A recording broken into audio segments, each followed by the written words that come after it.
되기를 바랍니다. 저는 오늘 에베소서 2장 11절로 22절까지의 말씀을 가지고 예수 그리스도의 오심이라는 제목으로 은혜의 말씀을 나누고자 합니다. 한번 따라서 해볼까요? 예수 그리스도의 오심. 예수 그리스도의 오심. 그렇습니다. 사람의 몸을 입고 이 땅에 오신 예수님은 오늘 본문의 말씀뿐만이 아니라 마태복음 8장 20절과 누가복음 9장 58절의 말씀에서 오신 예수님이 스스로 말씀하시기를 자기의 머리 둘 곳이 없다라고 하는 표현의 말씀을 하셨습니다. 예수님의 오심은 반드시 예수님의 오심의 자리가 어떤 자리인지, 그 자리를 바라보고 사는 우리의 실제적 삶이 무엇인지를 알아야 됩니다. 다음 주 설교의 제목을 예수님의 자리와 사랑의 고백이라는 주제로 지금 말씀을 생각하고 정리하고 있는데요. 예수님이 왜 머리 둘 곳이 없다고 얘기를 하셨을까? 마태복음 8장 19절 20절을 보니까 어떤 서기관이 나와서 주께 말씀드리기를 선생님께서 어디로 가시든지 내가 따르겠나이다 라고 하니 예수께서 그에게 말씀하시기를 여우들도 굴이고 공중의 새들도 보금자리가 있지만 인자는 자기 머리 둘 곳조차 없노라고 하시니라 라고 얘기를 하셨어요. 예수님의 머리 둘 곳과 상대적으로 비교되어져 있는 것이 공중의 새들도 여우도 굴도 있다라고 보금자리가 있다라고 비교를 하시면서 예수님 스스로는 머리 둘 곳이 없다라고 이야기하시는 거예요. 하나님의 보좌에 은혜 가운데 있었던 예수님이 창조하신 세계의 사람의 몸으로 태어나셔서 이 세상에 들어오신 거예요. 들어오셔서 예수님이 육신의 몸을 입고 살아가는 인생의 모습은 하나님 나라와 비교도 할 수 없는 이 세상의 몸소 체험하고 경험하시는 그 은혜의 삶을 이루셨는데, 진정으로 하나님 예수님의 처절한 외로움, 혼자 이 사명의 길을 감당해야 되겠다라고 하는 예수님의 그 길을 직접 아시고 어떻게 될 것이라고 하는 그 하나님의 예정된 그 뜻을 알기에 예수님은 처절한 외로움, 쉬어도 쉬는 것이 아니고 살아도 사는 것이 아니고 인간적으로 생각하면 머리 둘 곳이 없을 평안과 안식을 이 세상에서는 찾을 수 있는 그런 모습이 아니라고 스스로 얘기를 하고 계시는 것입니다. 서기관, 하나님의 말씀을 성전에서 설교하는 그 설교자를 얘기하고 있는데, 이 서기관이 예수님께 드린 말씀이 곧 제가 여러분이 예수님께 내가 선생님께서 어디로 가시든지 예수님께서 어디로 가시든지 내가 따르겠나이다 라고 하는 우리의 믿음의 고백의 표현처럼 서기관과 예수님의 대화 속에서 예수님의 머무실 그 자리, 그것이 오늘의 현실을 살아가고 있는 나의 믿음의 고백 가운데 예수님의 자리가 어디에 어떻게 이루어지고 있는지를 스스로 돌아보는 은혜의 시간이 되기를 바랍니다. 예수 그리스도의 이 땅에 오심은 하나님이 나를 사랑하시는 그 사랑으로 나의 죄의 문제, 구원의 문제를 풀 수 있는 인류에게 진정한 생명을 주어서 하나님의 창조의 원초적인 뜻을 이루시기 위한 하나님의 뜻하신 계획하심이 일방적인 은혜, 하나님의 일방적인 사랑하심을 통해서 그 결과로 예수님이 이 땅에 영원한 천국에 대한 소망을 주시기 위해 오셨다라고 하는 사실입니다. 로마서 5장 8절에 우리가 아직 죄인 되었을 때에 그리스도께서 우리를 위하여 죽으심으로써 하나님께서는 우리를 향한 그의 사랑을 나타내셨느니라고 말씀하고 있습니다. 결국 예수님이 그리스도로 이 땅에 오신 것은 하나님의 사랑의 종합편, 집합체, 하나님의 나를 향한 하나님의 사랑을 대변하는 전부가 바로 예수님의 이 땅에 오심이라고 하는 것입니다.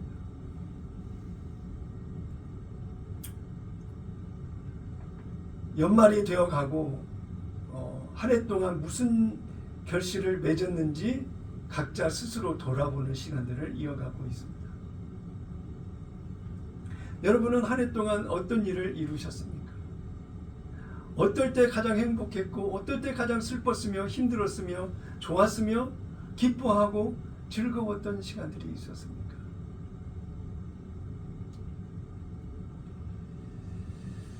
정말 세상은 소망을 얘기하고 평화를 얘기하지만 우리가 원하는 대로 되질 않는 것 같습니다. 우리의 진정한 믿음 안에서의 그 한 해를 정산하는 과정에서의 믿음의 고백은 가장 행복했을 때, 감사했을 때, 은혜가 넘쳤을 때, 즐거웠을 때, 보람이 됐을 때 그 자리에 예수님의 자리가 있는가를 돌아볼 필요가 있다라고 하는 것입니다. 네. 오늘의 현실을 보십시오. 생각지도 못했던 수많은 일들이 일어나지 않습니까? 지난 12월 3일 날은 윤석열 대통령이 비상계엄을 선포하고 생각지 못했던 전혀 다른 사건이 생겼잖아요. 군인들이 국회를 점거하기 위해서 유리창을 깨고 들어가고, 그런데 비상계엄이라고 한다면 국회의원들을 구속하거나 뭔가 분리를 시키는 조치, 또 언론을 장악하고 말 그대로 비상계엄이 비상계엄다운 일들을 일들을 이루어야 되는데 보기에는 너무나도 허술한 모습들을 가지고 비상계엄을 했다는 것을 알게 됐습니다. 좀 이상했던 것은 왜 하필이면 수많은 기관들이 있을 텐데 선거관리위원회에 비상계엄군들이 몰려가서 부정선거에 대한 그 단서를 확인하기 위한 그런 점거 활동을 했었을까? 그 뉴스를 접하고 저는 잠을 제대로 자지 못하고 걱정과 염려와 어떤 상황이 벌어질지에 대한 긴장 속에서 하룻밤을 보낸 것 같습니다. 이처럼 예측하지 못한 일들이 우리에게는 무수히 많이 일어나기도 하고 나와 직접적인 일이 되기도 하고 그렇지 않는 일들이 일어나고 있는 것이 우리가 살아가고 있는 이 시대입니다. 윤석열 대통령의 그 담화문에 보게 되면 핵심은 두 가지입니다. 첫째는 나라와 국민을 위하여 비상계엄을 시작했다. 두 번째, 반국가 세력의 척결을 위해서 모든 것을 다 하겠다. 이게 핵심의 요지거든요. 그러기 위해서 부정선거는 반드시 확인해야 되겠고, 이 반국가 세력들의 준동을 막기 위한 모든 조치를 하는 첫 수순이 선거관리위원회가 그렇게 감사를 거부하고 여론에 등을 지면서 자신들은 홀로 서기 위한 유일한 치외복권적인 지역이다라고 스스로 강조하면서 거부하고 거절했던 그들 아니었습니까? 이에 동조하면서 은근히 지켜보는 모습 속에서 대통령의 비상계엄 선포를 반대하는 세력들의 주장도 있습니다. 그들은 곧바로 계엄 선포 해제를 요청했고 대통령은 6시간 만에 계엄을 해제하는 선언을 했습니다. 지금은 사회적 분위기가 모두 다 탄핵을 얘기하는 것 같은, 심지어 보수와 진보 양쪽 진영 모두에게서 상당수가 탄핵을 이야기하고 있는 사회적 분위기로 가는 것 같습니다. 대통령 측과 탄핵을 주장하는 세력들의 공통점이 발견됐습니다. 그것은 나라와 국민을 위한다라고 이야기하고 있습니다. 서로가 나라와 국민을 위한다라고 하는데 왜 이해 충돌이 생기며 서로 생각의 관점이 다른 반응들이 보이고 있느냐라고 하는 것입니다. 이런 차이점에서 저들의 드러내지 않고 감추인 저들의 뜻은 정권을 잡아보겠다라고 하는, 탈취하겠다라고 하는 그런 의도와 그 진심이 있고, 한쪽에서는 정권을 빼앗기지 않겠다, 유지하겠다라고 하는 의지가 그 안에 있는 것입니다. 사람들의 관심은 그렇게 위기 속에서 비상계엄을 할 수밖에 없었다라고 한다면 그 비상계엄에서 추진했던 자들의 의도와 뜻이 어디에 있었는지를 그걸 확인하고 여론의 그 시선과 관심이 그쪽으로도 가야 되는데 선거관리위원회의 부정선거에 대한 부분들에 대한 것은 그렇게 언론에서 크게 다루지 않는 것을 보게 됩니다.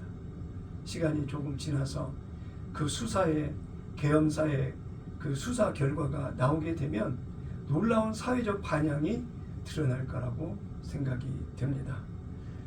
만약 부정선거가 구조적으로 이루어졌다라고 한다면 가장 의심하고 있는 온라인으로 이제 통계를 조작하고 어떤 데이터를 입력해서 조작한 결과가 나온다고 한다면 이것은 있어서는 안 될 엄청난 반역이요 한국의 역사와 시대를 바꿀 수 있는 큰 경천동지할 그런 사건이라고 생각을 합니다. 이런 모습 속에서 우리가 사회의 안정, 하나님이 축복하시고 복음의 선교 대국으로 나아가야 될 대한민국을 위하여 여러분 나라와 민족을 위해서 위정자들을 위해서 기도하는 저와 우리 모두가 되어야 될 줄로 믿습니다. 지난 주간에 저는 천주교 성당을 다니다가 신부 사제가 되겠다라고 생각을 했던 분을 만났습니다. 그분은 제게 이렇게 물었습니다. 목사님은 좋아하는 게 뭡니까? 본인은 술이나 낚시나 여행을 좋아하고 친구들과 즐거운 시간들을 갖는 것에 행복을 느끼고 재미를 느끼는데 목사님은 뭘 좋아하십니까? 이렇게 질문을 던졌습니다.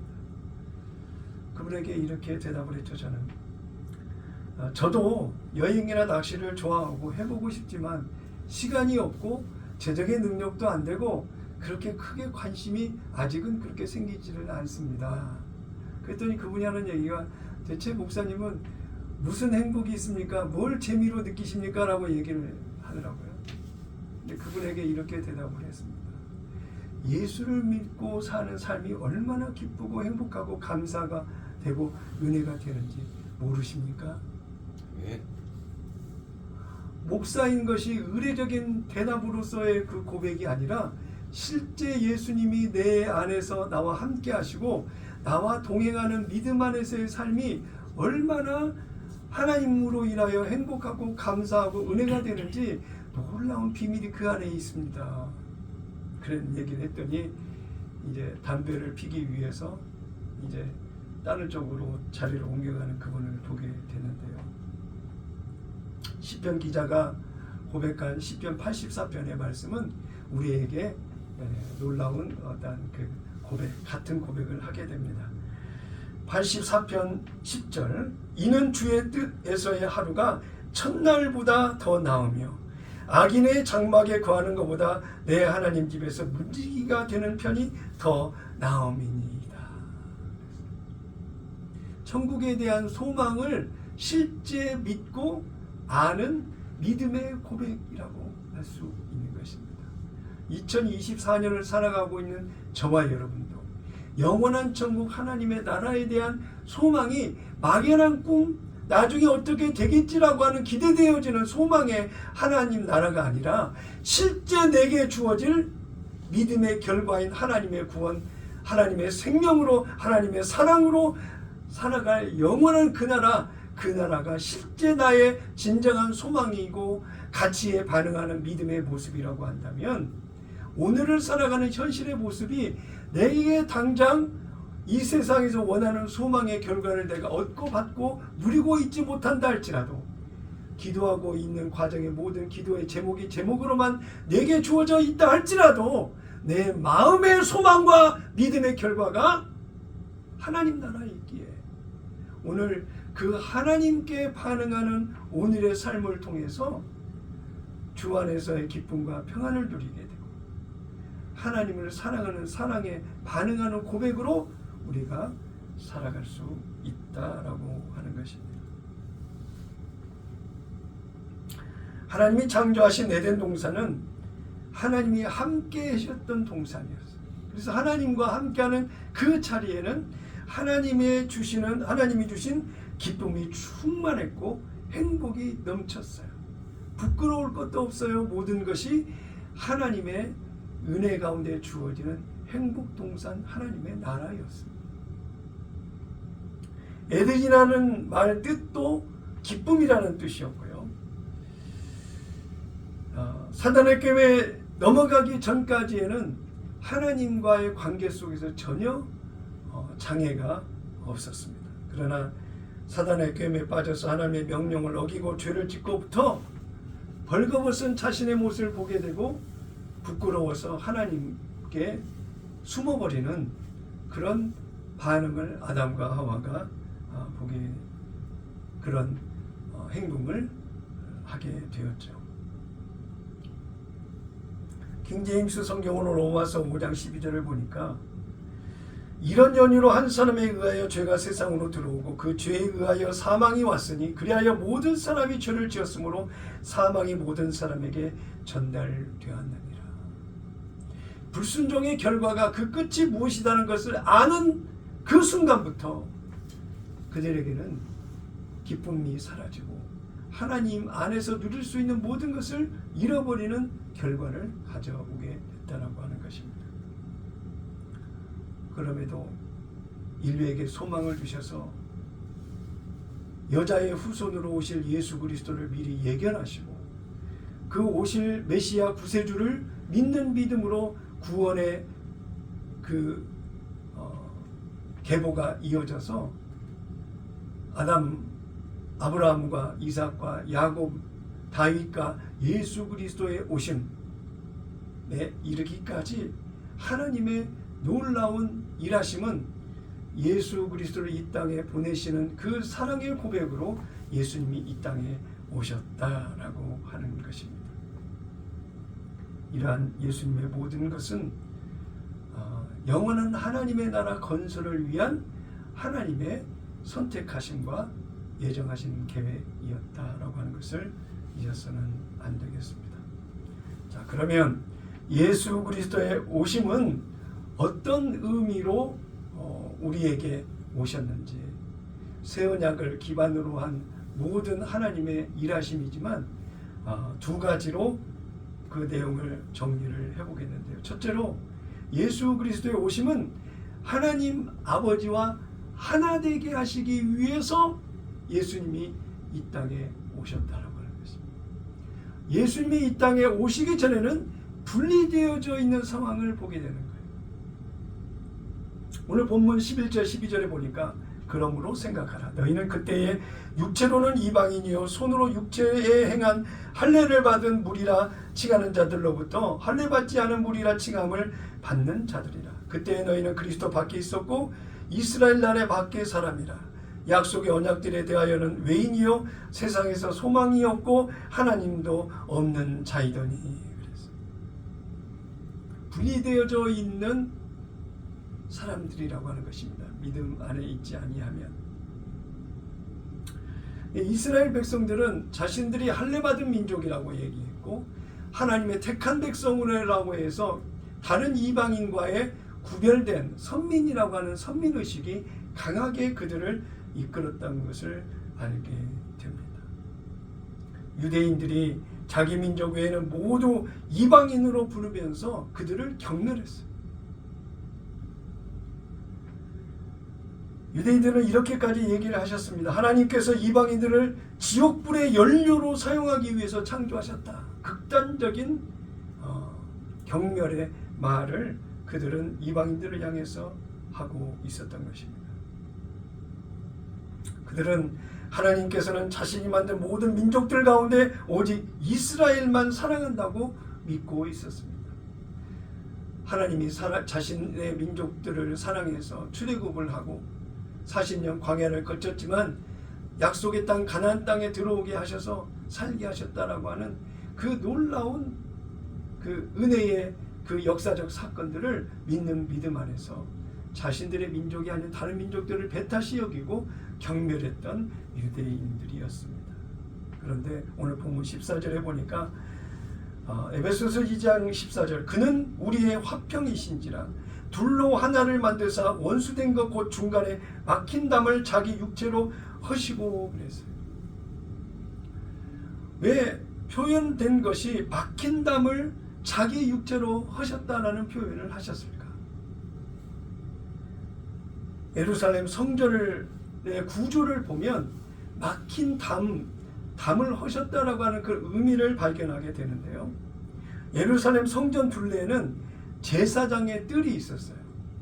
제사장의 뜰이 있고 그 경계에 1.5m 정도 되는 높이의 경계석이 있었다고 하는 것입니다. 또 그 경계석 옆에는 유대인의 뜰이 있었는데 유대인 남성들이 출입을 하고 머무는 공간으로 경계석을 또 같은 높이 1.5m 높이로 구별을 지었어요. 조금 더 나가서는 유대인 여성들이 머물 수 있는 여인들의 뜰을 경계석을 두고 공간을 분리를 했고요. 5계단을 내려오면 벽이 하나 있고 벽의 다른 한쪽으로 다시 14계단을 내려가면 다른 벽이 또 하나가 있는데 그 벽은 이방인들, 유대인이 아닌 다른 사람들이 머물 수 있는 공간을 만든 것이 이방인의 뜰이다 해가지고 경계석을 두어서 구별을 했다라고 하는 것입니다. 그런데 이 경계석마다 유대인들이 적어놓은 게 있었어요. 헬라어와 라틴어로 곳곳에 이 벽을 넘는 자는 죽임을 당하리라 라고 선명하게 그 글자를 여러 군데 새겨놨다라고 하는 거예요. 그러니까 예루살렘 성전에는 차별화되어 있어. 오직 하나님의 성전에는 유대인밖에 들어갈 수 없다라고 이야기를 하면서 제사장의 뜰, 유대인의 뜰, 또 유대인 여성들의 뜰, 그 다음에 이방인의 뜰을 구별을 지어서 철저하게 이방인들의 접근을 막고 그들을 갖다가 단죄하고 구별짓는 그런 일들을 성전 구조 속에서 찾아볼 수 있었어요. 근데 예수님이 이 땅에 오심은 막힌 담을 허셨다라고 얘기했어요. 그러니까 우리가 모든 믿음의 구원의 백성들이 하나님 앞에 구원을 받는 그것은 제한이 없이 모든 믿는 자에게 구원을 주시는 특권 크신 은혜를 주셨다라고 하는 것을 잊어서는 안 되겠습니다. 급기야 로마서 8장 14절에 무릇 하나님의 영으로 인도함을 받는 이들은 곧 하나님의 아들들이라 그랬어요. 결국 성령으로 인도받는 모든 자들은 곧 하나님의 아들이라 인정을 받는다고 하는 것입니다. 남성성, 여성성을 떠나서 모든 성령의 인도하심을 따라 믿음으로 서 있는 자들을 하나님의 백성으로 인정하고 영원한 하나님의 나라의 상속자로 하나님 나라 백성으로 인정하시겠다라고 하는 것입니다. 예수님의 오심은 이렇게 사람과의 관계 속에서의 하나님과 그 관계만 회복한 것이 아니라 예수님으로 인해서 사람과의 관계 속에서의 그 관계까지도 회복하시는 놀라운 하나님의 그 크신 사랑, 은혜 가운데 예수님이 오셨다라고 하는 사실인 것입니다. 두 번째로 예수님의 오심은 하나님 아버지와 화해를 위해서 오셨다라고 하는 것입니다. 하나님 아버지와 단절된 것을 하나 되게 하신 것만이 아니라 그 하나님과 현재도 앞으로 미래에도 친밀한 사랑의 교제와 화통한 그 소통이 이루어지기 위한 하나님과 화해의 놀라운 역사를 이루기 위해서 예수님이 사람의 몸을 입고 이 땅에 오셨다라고 하는 것입니다. 오늘 본문 2장 13절, 14절, 18절을 보면은요, 이제는 전에 멀리 있던 너희가 그리스도 예수 안에서 그리스도의 피로 가까워졌느니라. 그 막힌 담을 허는 그 희생의 대가를 예수님의 십자가의 피의 흘리심으로 대가를 치르시고 그 막힌 담을 허셨다고 하는 거예요. 그는 우리의 화평이신지라 둘로 하나를 만드사 원수된 것 곧 중간에 막힌 담을 자기 육체로 하시고 이는 그로 말미암아 우리들이 한 성령 안에서 아버지께 나아감을 얻게 하려 하심이라. 결국 예수님의 십자가의 죽으심의 모든 사역을 내가 다 이루었다라고 선언하신 예수님의 선언 이후에는 모든 믿는 자들이 예수 이름으로 하나님 앞에 나아가게 하셨다라고 하는 것입니다. 그 하나님과 화해, 소통, 교통, 친밀한 은혜의 교제가 이제 직접적으로 하나님과 함께 이루어지는 관계적 회복을 화해를 통해서 이루셨다라고 말씀하고 있는 것입니다. 13절에 이제는 이라는 접속사는 상황의 반전을 이야기하는 접속사인 것입니다. 우리에게 뭔가 새로운 것을 암시하고 있는데 그 새로운 것은 때가 찬 경륜을 말씀하고 있습니다. 때가 찬 경륜이란 하나님의 뜻을 이루실 때가 되어서 하나님의 나라를 새롭게 이루실 것을 말씀하고 있는 것입니다. 이제 이방인으로서 소외되고 무시당하고 경멸의 시선을 받을 이유가 없다라고 합니다. 유대인이나 이방인이나 모든 믿는 자에게 동일하게 하나님과 화해의 길을 시작한 변화가 성령으로 사라지는 변화, 새 언약 안에 성령의 법 안에서 믿음을 지켜 살아가는 우리의 모습 속에 하나님과 화해되어지는 그런 관계가 되었다라고 하는 것을 잊으시면 안 되겠습니다. 예수 그리스도의 오심의 화해는 예수님과 사람 사이의 화해를 이루신 것을 보게 됩니다. 본문 14절 15절을 보게 되면 초대교회 그 유대인들의 그 선민의식과 자신들은 스스로 율법으로 거룩하다라고 이야기를 하면서 그들의 그 카르텔이 얼마나 강했으면 그들은 성전을 향해서 시간을 정해놓고 기도하고 큰 목소리로 기도하고 헌금을 할 때에 큰 소리가 나도록 나는 많이 헌금한다라고 하는 그런 모습, 외식하는 모습에 이르기까지 그들의 문화 그 자체가 얼마나 하나님 앞에 거짓되고 위선적인 것이 얼마나 많았습니까? 그런데 예수님의 오심은 그들의 거짓됨과 잘못됨을 지적하시고 하나님과의 관계 회복을 이루는 그 놀라운 그 은혜의 길을 여셨다라고 하는 것입니다. 요한복음 4장 9절에 보니까 그때의 사마리아 여인이 주께 말씀드리기를 유대인인 당신이 어떻게 사마리아 여자인 나에게 마실 물을 달라 하시나이까? 라고 하니 이는 유대인들이 사마리아인들과는 교제가 없기 때문이더라. 아예 그들만의 리그, 그들만의 삶이 벌어진 것입니다. 유대인은 유대인들 나름대로의 삶 속에서 서로 결혼하고 생활하는 그들은 분리된 삶을 살았다라고 하는 것이죠. 그들 가운데는 반목이 있었고 질시하고 있었고 자신이 뭔가 차별화된 구별된 인생의 삶을 살아가는 특별한 존재라고 하는 것을 스스로 자신을 인정하고 살았던 유대인들이었습니다. 그러나 예수님께서 이 땅에 오신 오심은 하나님과 화해를 원하는 사람은 사람과의 관계 속에서의 화해까지도 이루어야 된다라고 하는 것을 말하고 있습니다. 요한일서 4장 20절에 보니까 어떤 사람이 나는 하나님을 사랑하노라 하면서 자기 형제를 미워하면 그는 거짓말쟁이라. 눈으로 본 형제를 사랑하지 않는 자가 본 적이 없는 하나님을 어떻게 사랑할 수 있겠느냐라고 반문하고 있습니다. 결국 내 안에 예수님이 계신다고 한다면 내 안에 계신 예수님과의 깊은 화해 속에서 살아가야 되지만 인간 관계 속에서의 그 화해를 은혜 가운데에 이루어 가야 되겠다라고 하는 것입니다. 하나님 아버지와 화해라고 하는 그런 내용의 두 번째 내용은 예수 그리스도의 오심에 이루어진 그 화해는 하나님과의 화해를 이루셨다라고 말씀하고 있습니다. 예수님의 십자가는 헌신이요, 이 세상에서의 삶은 죽음과 부활의 결과를 이끄셨습니다. 그래서 우리에게 주어진 예수님의 죽음과 부활은 우리에게 화목의 직책을 우리에게 주셨다라고 했어요.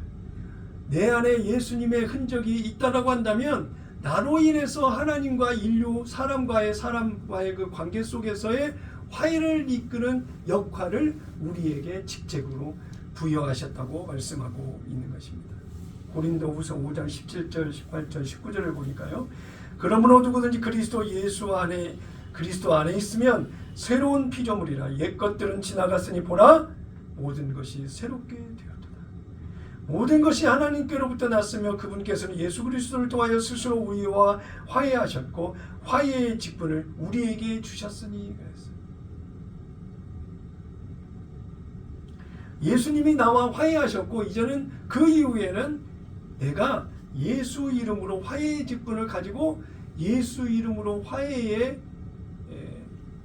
역할을 감당하는 직책을 우리에게 주셔서 화해의 삶을 이루어가라고 말씀하고 있는 것입니다. 19절 즉 하나님께서 그리스도 안에 계셔서 세상을 자신과 화해하게 하시고 그들의 죄가를 그들에게 돌리지 아니하시고 우리에게 화해의 말씀을 맡겨주신 것이라 그랬어요. 복음 전하는 삶이 복음을 아는 것뿐만이 아니라 복음으로 살아가며 모든 이들에게 복음을 증거하는 하나님과 나와의 회복뿐만 아니라 사람과 사람과의 관계 속에서도 예수 사랑으로 하나님과 내가 화해된 것을 보이고 드러내서 그들 역시도 하나님과의 화해를 이룰 수 있도록 믿음의 길로 전하는 그 역할, 그 직책을 맡았다라고 하는 사실입니다. 이렇게 하나님과 화해를 이루도록 하고자 하는 예수님의 이 땅에 오심은 개역개정 성경으로 요한복음 17장 21절에 보니까 결국 하나님과 하나 되어 같이 살자라고 하는 하나님의 의도와 뜻이 그 안에 숨어져 있는 것을 알 수가 있습니다. 요한복음 17장 21절 아버지여 아버지께서 내 안에 내가 아버지 안에 있는 것 같이 그들도 다 하나가 되어 우리 안에 있게 하사 세상으로 아버지께서 나를 보내신 것을 믿게 하옵소서. 분리되는 것을 원치 않겠다 이거예요. 하나 되는 것을 추구하겠다라고 하는 거예요. 그러므로 그 대상자인 저와 여러분이라고 한다면 우리의 생각, 삶의 행복의 가치, 믿음의 어떤 수준, 반응하는 모든 것들이 다 하나님과 함께 하나 되는 일상의 일들을 삶 속에 구현하는 그런 삶이 하나님께서 나와 화해한 그런 그 결과적 삶이 될 수 있어야 된다라고 말씀하고 있습니다. 그래서 하나님과 하나 되기 위한 가장 근본적인 부분들이 거듭남, 하나님의 생명으로 다시 사는 은혜를 우리에게 허락하셔서 그 생명의 시작이 그 생명의 열매와 결실을 맺어가도록 하나님 안에서 살도록 하는 놀라운 은혜의 변화를 하나님께서 우리를 이끌어 가신다라고 하는 것입니다. 요한복음 17장 22절 내게 주신 영광을 내가 그들에게 주었사오니 이는 우리가 하나가 된 것 같이 그들도 하나가 되게 하려 함이니라. 예수님과 저와 여러분이 하나가 되기를 원하신다. 예수님과 나와의 어떤 그 피의 생명의 하나만이 아니라 디테일하게 그것을 나누다 보면 예수님의 생각과 마음, 예수님의 뜻과 계획, 하나님의 예비하심, 하나님의 선하게 나를 향하여 바라보시는 주님의 시선에 걸맞는 믿음의 반응들이 우리의 삶 속에 펼쳐지기를 원하신다라고 하는 것입니다.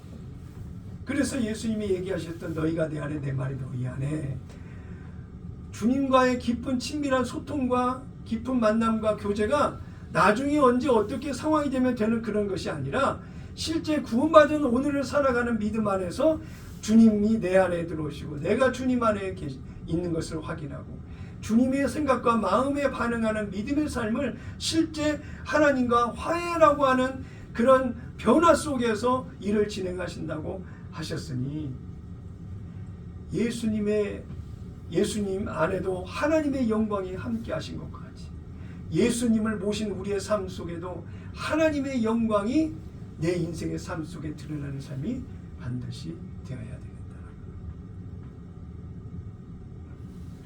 목사와의 만남을 부담스럽게 여기는 사람들이 있어요. 왜 그럴까요? 목사라고 하는 것을 대응을 하면서 목사가 믿는 하나님을 의식하게 돼요. 하나님께 반응하는 자신의 모습을 비춰볼 때 원치 않는 자신의 죄를 짓고 믿음 없이 사는 자신의 모습을 보게 되기 때문입니다. 그래서 언젠가 얘기했던 저희 누님이 교회 오는 것이 부담스럽고 어렵다. 왜? 교회 오면 죄가 생각나고 하나님 앞에 숨고 부끄럽고 감추고 싶은 것들이 기억되기 때문이다. 말 그대로 하나님과 화해하는 사람의 삶의 실제적 삶이 변화가 되면 하나님의 영광, 거룩, 하나님의 의가 우리의 삶 속에 드러나기 때문에 어둠의 세상이 밝혀지고 많은 사람이 내게 오더라도 나와 함께 하신 하나님을 보게 되고 느끼게 되고 알게 되다 보면 어느덧 하나님의 영광 가운데에 내가 믿음을 지켜 살아가고 있는 그것을 세상이 알게 된다라고 하는 사실입니다. 요한복음 17장 23절의 말씀을 보면 곧 내가 그들 안에 있고 아버지께서 내 안에 계시어 그들로 온전함을 이루어 하나가 되게 하려 함은 아버지께서 나를 보내신 것과 또 나를 사랑하신 같이 그들도 사랑하신 것을 세상으로 알게 하려 함이로소이다. 예수 그리스도의 오심의 그 화해는 세 번째로 하나님 성전의 회복을 이루시기 위해서 하나님과의 화해를 이루셨다라고 하는 것을 알 수 있습니다. 고린도후서 6장 16절 보니까 하나님의 성전과 우상이 어찌 일치가 되려 우리는 살아계신 하나님의 성전이라 이와 같이 하나님께서 이르시되 내가 그들 가운데 거하며 두루 행하여 나는 그들의 하나님이 되고 그들은 나의 백성이 되리라. 성전의 회복은 이제는 사람이 지은 건물에 있는 것이 아니고 교회당에 있는 것이 아니고 믿는 자의 몸을 육체를 성전 삼아서 그 성전 안에서 하나님이 자신을 드러내고 우리를 만나주시겠다라고 하는 거예요. 그러므로 성전된 내 안에서의 하나님과의 그 화해는 성전된 내 안에서 하나님을 알고 하나님과 반응하는 실제적 삶이 우리의 삶 속에 반드시 드러나는 모습이 되어야 되겠다라고 하는 것입니다. 그렇게 됐을 때 나는 하나님의 백성이요 하나님이 인정하시는 영원한 하나님의 나라의 상속자로 살아갈 수 있게 된다라고 하는 것입니다. 누가복음 17장 21절에 보니까 또 여기 있다 저기 있다고도 못하리니 하나님의 나라는 너희 안에 있느니라. 요한복음 14장 20절에 그날에는 내가 아버지 안에 너희가 내 안에 내가 너희 안에 있는 것을 너희가 알리라 그랬어. 알다, 인지하다, 기억하다, 깨닫다, 믿는다, 신뢰한다. 이러한 반응에 대한 모든 것들이 내가 내 안에 예수님이 계시고 계신 것만이 아니라 내 안에 계신 예수님으로 반응하는 실제적 변화된 내가 있는 것을 스스로 알면서 예수님이 내 생각과 마음을 이끌어 이렇게 행함에 있는 믿음의 삶으로 살도록 하시는구나, 인도하시는구나. 이러한 일들이 벌어진 이유는 그냥 단순하게 넘길 수 있는 것 같지만 내 인생의 삶 가운데 내 안에 오신 예수님이 내 인생의 삶 가운데 하나님이 나와 함께 하심을 나타내고 드러내시는 일을 지금 하고 계시는구나. 이 일이 왜 생겼을까? 이 일의 등장을 통해서 왜 하나님이 이 일을 내게 주셔서 이 일을 하게 하시고 생각에 머물러 있게 하시는 것인가?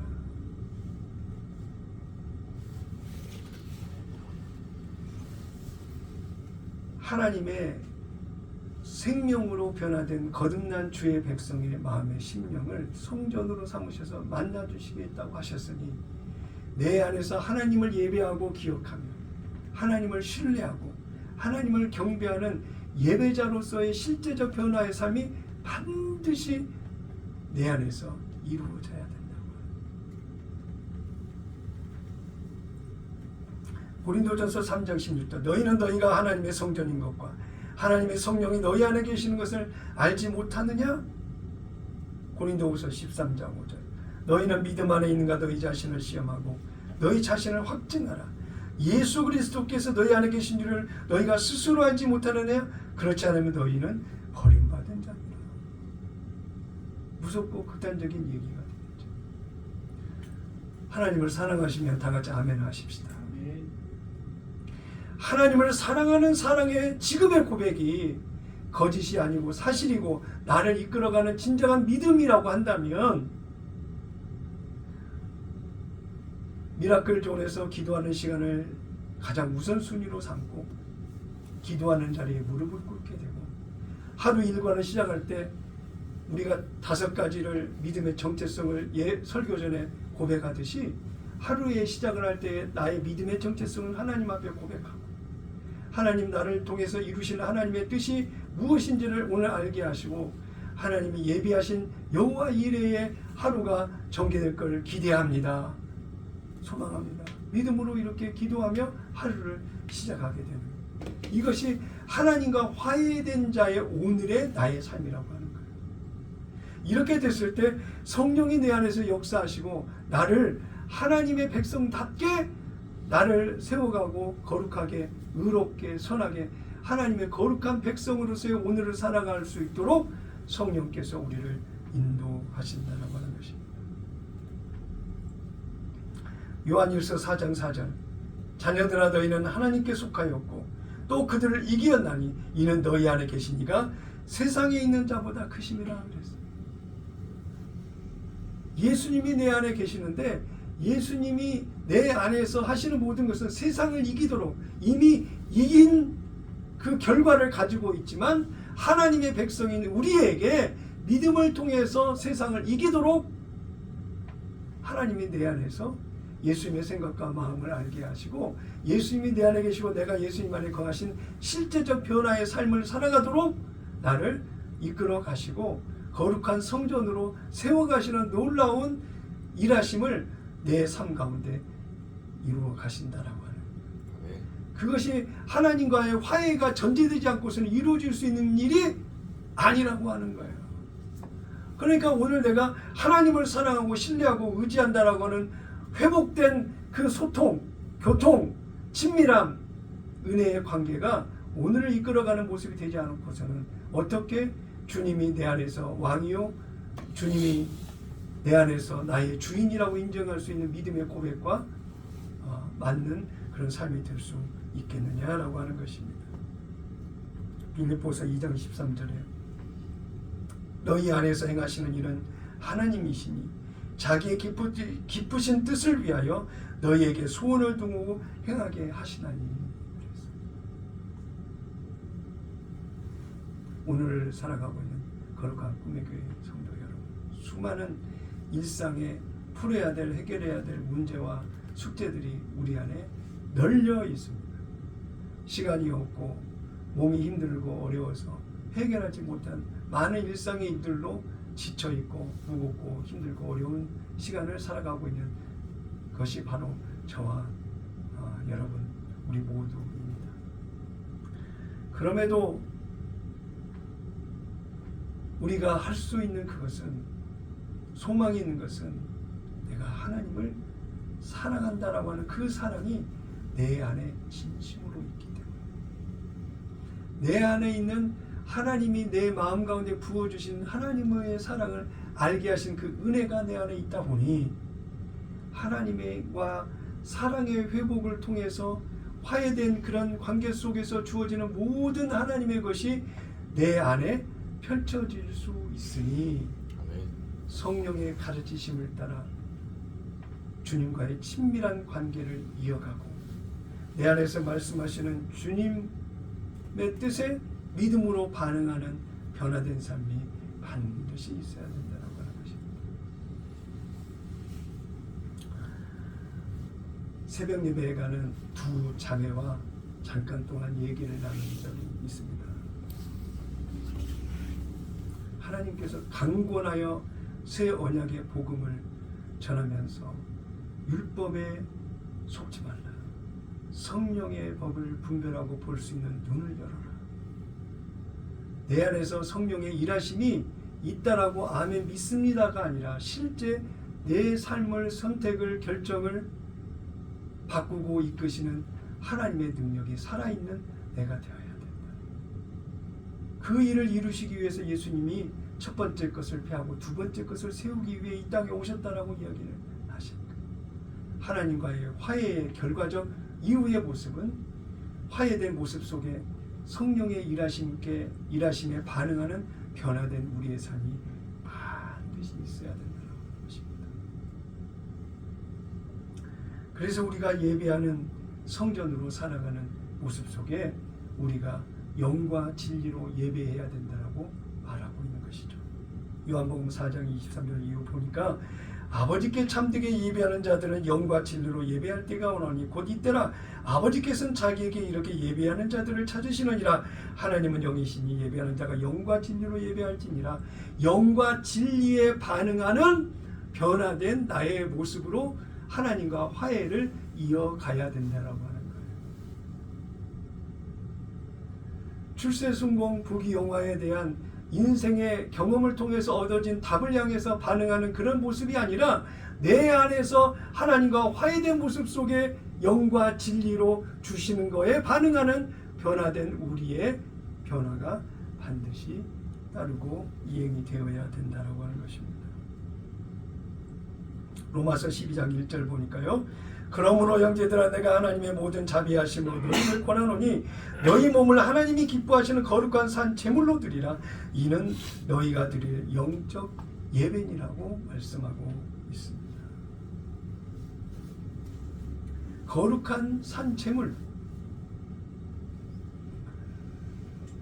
하나님이 기뻐 받으시는 것은 거룩한 산 제물로 드려지는 예배자의 삶을 주님께서 받으신다라고 하는 것을 기억하셔서 예수님의 성탄을 앞두고 예수님의 이 땅에 오심은 첫째 하나님 아버지로 하나 되기 위해서 예수님이 이 땅에 오셨고, 두 번째로 하나님 아버지와 화해를 이루기 위해서 오셨는데 예수님과 사람 사이에 화해를 이루셨고 하나님과의 화해를 이루셨고 또 하나님의 성전으로서의 회복된 삶을 이루는 놀라운 은혜에 이루시기 위해서 예수님이 이 땅에 오셨다는 것을 기억하십시다.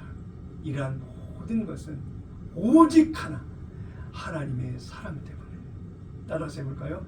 하나님의 사랑 때문에. 하나님의 사랑 때문에. 하나님의 사랑 때문에. 하나님이 나를 향한 사랑 때문에 이 모든 인생의 삶 속에 하나님과의 관계 속에서 풀어야 될, 해결해야 될 모든 일들을 하나님께서 예수님의 오심을 통해서 이루시고 그 예수님이 모든 것을 다 이루었다라고 선언하시고 이제는 성령으로 예수님이 성전된 데 안에 오셔서 그 이유를 이어가시겠다라고 말씀하고 있는 것입니다. 우리는 예수님의 성탄을 보면서 예수님의 오심과 그 예수님의 자리, 사랑에 반응하는 변화된 나의 모습의 수준과 믿음의 능력을 분별하셔서 하나님께서 가장 자랑스럽게 여기시는 믿음의 인생을 살았다고 고백할 수 있는 우리가 되어야 되겠습니다. 2024년 성탄절을 앞두고 여러분 주님과의 깊은 소통의 교제가 이어가시기를 예수님의 이름으로 축원합니다. 축원합니다. 아멘.